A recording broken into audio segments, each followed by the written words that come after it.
இன்று சூலூரிலே நான் பேசுகிற கூட்டம் 7வது கூட்டம். 21ஆம் தேதி திருவான்மியூரிலே 8வது கூட்டம்.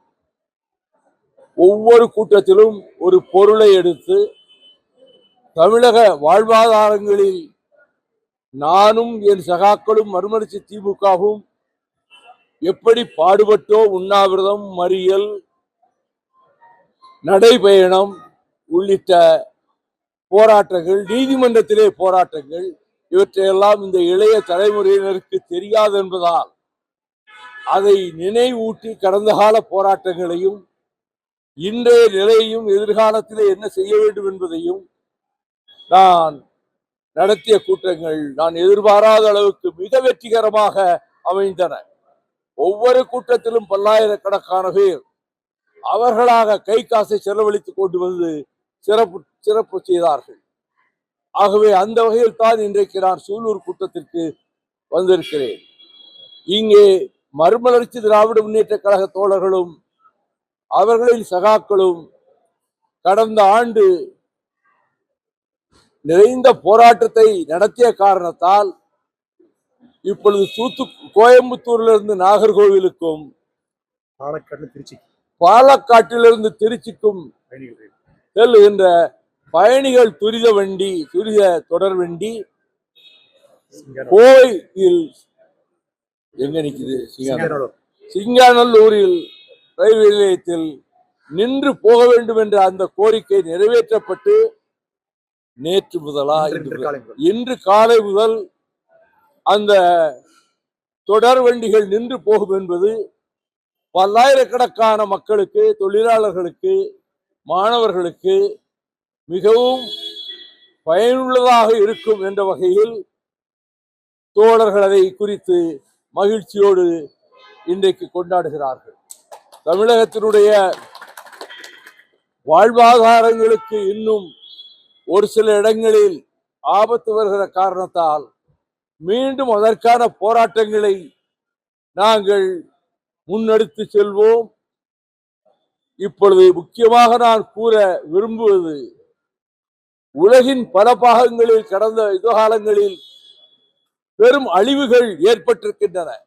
ஆனால் இங்கே பாலஸ்தீனத்தில் காசா பகுதியில் 1,65,000 பேர் பாலஸ்தீனியர்கள் இஸ்ரேல் முப்படைகளால் கொல்லப்பட்டு விட்டார்கள். அதை போல மேலும் 1,10,000 பேர் படுகாயமுற்று இருக்கிறார்கள். இஸ்ரேல் 4 நாட்களுக்கு முன்னால் சொல்லி இருக்கிறது, பாலஸ்தீனத்தை முழுமையாக கபலீகரம் செய்து நாங்கள் எங்களுடைய லகான்களுக்குள்ளே கொண்டு வந்து விடுவோம் என்று சொல்லிவிட்டு, ஆக இன்னும் லட்சக்கணக்கான மக்கள் பசியும் பட்டினியுமாக உணவு பண்டங்கள் கிடைக்காமல், அதே நேரத்தில் தாக்குதலில் பலியாகியும் நம் கண்முன்னாலேயே ஒரு இனப்படுகொலை, பலஸ்தீனிய இனப்படுகொலை இஸ்ரேல் அரசால், இராணுவத்தால் நடத்தப்பட்டு வருவதற்கு கண்டனம் தெரிவிப்பது மட்டுமல்ல, பண்டித ஜவஹர்லால் நேரு காலத்திலேயே பாலஸ்தீனத்தை அங்கீகரித்து அதன் பின்னர் டெல்லியிலே அவர்களுக்கு தூதராலயம் அமைத்து கொடுத்த இந்திய அரசு இந்த கட்டத்தில் இஸ்ரேலுக்கு கடுமையான கண்டனமும் எச்சரிக்கையும் செய்ய வேண்டும். பாலஸ்தீன மக்கள் அனாதைகள் அல்ல. ஈழத்திலே தமிழர்கள் இனப்படுகொலை செய்யப்பட்டதை போல இன்றைக்கு காசாவிலே இருக்கக்கூடிய பலஸ்தீன மக்கள் இனப்படுகொலை செய்யப்படுகிறார்கள். அதை கண்டித்து தடுத்து நிறுத்த தலைமை அமைச்சர் நரேந்திர மோடி உரிய நடவடிக்கை எடுக்க வேண்டும். அது எடுக்கப்படவில்லை. பாலஸ்தீனத்தை முழுமையான சுதந்திரம் பெற்ற அரசாக நாங்கள் அங்கீகரிக்கிறோம் என்று சொல்லி ஐநா சபையினுடைய பொதுக்குழுவிலே அதை இந்திய அரசு வலியுறுத்த வேண்டும் என்பதையும் நான் இங்கே தெரிவித்துக் கொள்கிறேன். மிகுந்த மகிழ்ச்சி. எனக்கு நல்ல நண்பர், இதே விமான நிலையத்திற்கு அன்றைய தலைமை அமைச்சர் அடல் பிஹாரி வாஜ்பாய் அவர்கள் வந்தபோது பெரும் கூட்டம் அவரை பார்த்து பேச விரும்பியது. ஆனால் அவர்கள் தடுக்கப்பட்டிருந்தார்கள். லாபியிலே இருந்த அடல்ஜி அவர்களிடம் அன்பு சகோதரர் CP ராதாகிருஷ்ணன் அவர்கள் சொன்னதை நானும் வலியுறுத்தினேன். கோவை மக்கள் உங்களை பார்க்க விரும்புகிறார்கள், பத்திரிகையாளர்கள் இருக்கிறார்கள், அவர்கள் சில கேள்விகள் கேட்க விரும்புகிறார்கள் என்று சொன்னவுடன் தாராளமாக நான் அவர்களை சந்திக்கிறேன் என்று வந்து சந்தித்தார்.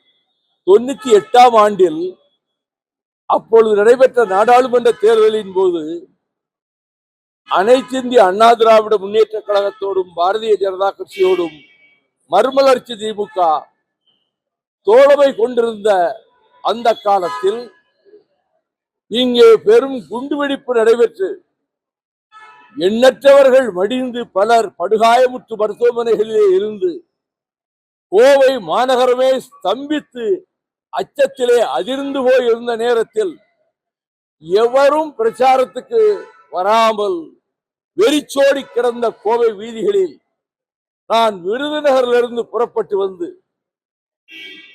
என்னோடு பிரச்சார வேன்கள் 2 மற்றும் தொண்டர் படையினரோடு வந்து நேரடியாக களத்துக்கு வந்து முதல் பொதுக்கூட்டத்திலே ஆயிரக்கணக்கான மக்கள் மத்தியிலே பேசுகிற போது அதற்கு பின்னர் தான் அவர் வேகமாக நான் பேசி முடித்த பிறகு CP ராதாகிருஷ்ணன் அவர்கள் பங்கேற்றார்கள். 3 நாட்கள் இந்த கோவை இந்த நாடாளுமன்ற தொகுதியிலே திருப்பூர் உள்ளிட்ட பகுதிகளில் நான் 3 நாட்கள் திறந்த வேனிலேயே பிரச்சாரம் செய்தேன். கோட்டைமேட்டுக்கு போகிற போது போலீசார் DIGயும் SPயும் நீங்கள் போகக்கூடாது, பதட்டமாக இருக்கிறது கோட்டைமேடு, ஆகவே கல்வீச்சு நடக்கும், கலவரம் நடக்கும், நீங்கள் அங்கே பேச போகக்கூடாது, மற்ற இடங்களுக்கு செல்லுங்கள் என்ற போது நானே பேச அஞ்சிக் கொண்டு போய்விட்டேன் என்று சொன்னால் பிரச்சாரத்தை எப்படி நடத்துவது? நான் திறந்த வேனிலேயே வருவேன், வருகிற கல்வீச்சு தாராளமாக வரட்டும், எனக்கு முன்வைத்த காலை பின்வைத்து பழக்கமில்லை என்று கோட்டை வாசலிலே பெருமளவு 1000 இஸ்லாமிய மக்களும் நிறைந்து நின்று எனக்கு மலர் மாலைகளும் கைத்தறி ஆடைகளும் அணிவித்த அந்த நேரத்திலும் வேட்பாளரை CP ராதாகிருஷ்ணன் அவர்களை வெற்றி பெற வைக்க வேண்டும் என்று நான் அங்கே பிரச்சாரம் செய்துவிட்டு 3 நாட்களும் தொடர்ந்து கோவை தொகுதியிலே பிரச்சாரம் செய்ததால் அன்றைக்கு பிஜேபியினுடைய தலைவர்களாக இருந்த அவர்கள் அண்மையில் மறைந்த இல கணேசன் அவர்களும் அதை போலவே கட்சியினுடைய முன்னணி தலைவர்கள் அனைவருமே அன்று எனக்கு மிகுந்த நன்றியை தெரிவித்த அந்த நாள் நினைவுக்கு வருகிறது. நல்ல வாக்குகள் வித்தியாசத்திலே CP ராதாகிருஷ்ணன் வெற்றி பெற்றார்.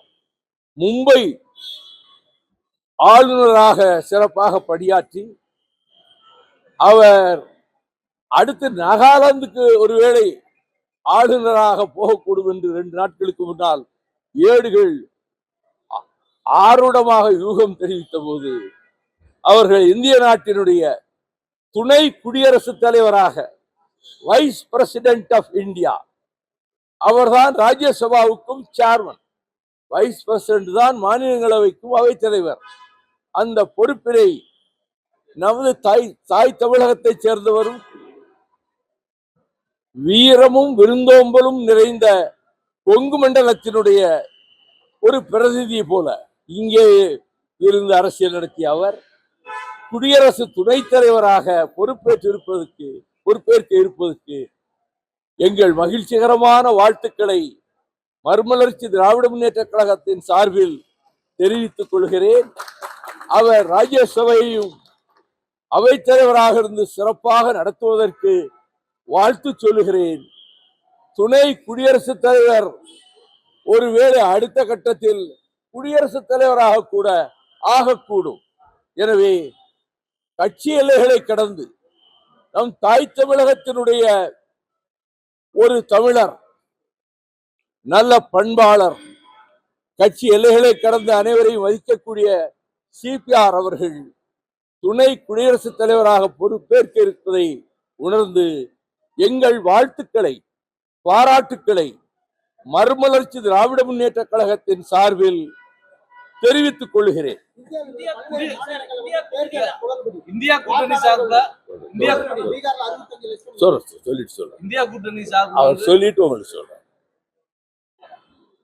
நீங்க கேட்ட கேள்வி சொல்லுங்க. பீகாரில் மட்டும் 65 லட்சம் வாக்காளர்கள் வாக்காளர் பட்டியலிருந்து நீக்கப்பட்டிருக்கிறார்கள் என்பது அப்பட்டமான ஜனநாயக படுகொலை. தேர்தல் ஆணையம் சமாதானம் சொல்கிறது, அப்படி ஒன்றுமே நடக்கவில்லை. மிஸ்டர் ராகுல் காந்தி சொல்லுவது உண்மையல்ல என்று சொல்கிறது. ஆனால் ஆவணங்களும் எதிர்கட்சி தலைவர்களுடைய இந்தியா கூட்டணி தலைவர்களிடம் கிடைத்திருக்கின்ற ஆவணங்களும் சான்றுகளும் 65 லட்சம் வாக்காளர் பட்டியலிருந்து நீக்கப்பட்டிருக்கிறார்கள் என்று சொன்னால், இதை மற்ற மாநிலங்களில் இதே போல பின்பற்றி ஜனநாயகத்தையே கருவறுக்கின்ற வேலையாக வாக்குச்சாவடிகளுக்கு போகிற அந்த வாக்குச்சீட்டு ஒன்றுதான் ஜனநாயகத்தை காக்கின்ற ஆயுதம். அது ஒன்றுதான் மக்கள் விருப்பத்தை எந்த அரசு வர வேண்டும், எந்த கட்சி வர வேண்டும் என்று தீர்மானிக்கின்ற துருப்பு சீட்டு. அதுவே அடியோடு அகற்றப்பட்டிருக்கிறது என்றால், சுதந்திர இந்திய வரலாற்றில் இப்படிப்பட்ட ஒரு மோசடி இதுவரை நடந்ததில்லை. அதற்கு தீர்வு காண்பதற்காகவே இந்தியா கூட்டணி தலைவர்கள் போராடி கொண்டிருக்கிறார்கள்.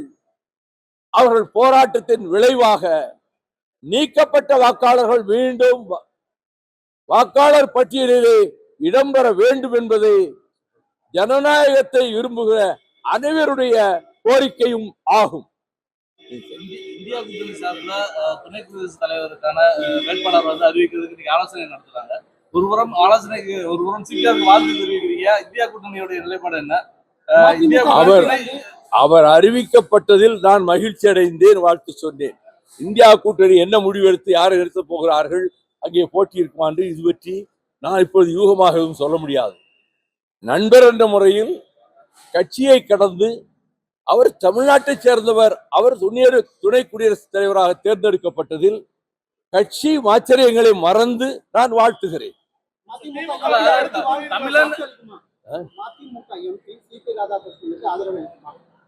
அது இந்தியா கூட்டணியிலே அங்கம் வகிக்கின்ற தமிழகத்திலே தலைமை தாங்குகிற திராவிட முன்னேற்ற கழகமும் தோழமை கட்சிகளும் அவர்கள் ஆலோசித்து முதலமைச்சர் மூலமாக அறிவிக்கின்ற அந்த அறிவிப்பின்படி மறுமலர்ச்சி திமுக நடந்து கொள்ளும்.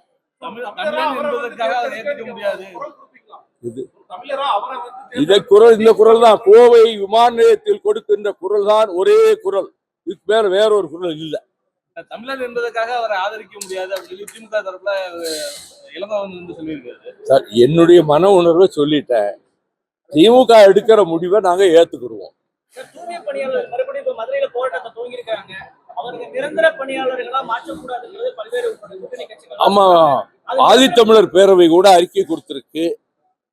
இது குறித்து அமைச்சரவையும் முதலமைச்சரும் நீண்ட நேரம் இது குறித்து ஆலோசனை செய்திருக்கிறார்கள். இப்பொழுது இந்த கோரிக்கைகளும் வந்திருப்பதை பொறுத்து அவர்கள் தமிழக அரசு என்ன முடிவு எடுக்க போகிறது என்பதை இப்பொழுது நான் யூகமாக சொல்ல முடியாது.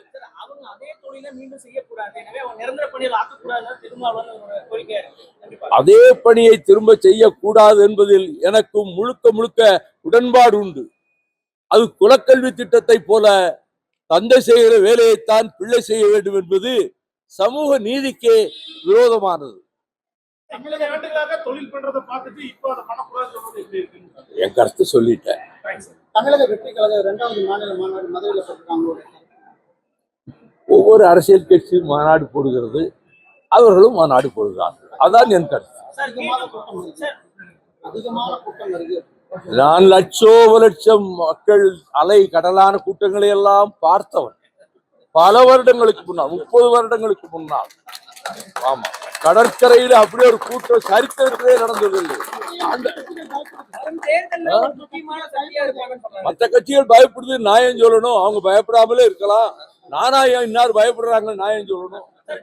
ஒரு டிசைடிங் ஃபேக்டரா அவங்க இருப்பாங்கன்னு சொல்றாங்க சார் வரும் தேர்தலுக்கு. மூத்த அரசியல் தலைவரா உங்களோட கருத்து என்ன சார்? குறிப்பிட்ட சமூகம்தான் டிசைடிங் ஃபேக்டர் என்பது எல்லோரும் ஏற்றுக்கொள்கிற கருத்து அல்ல.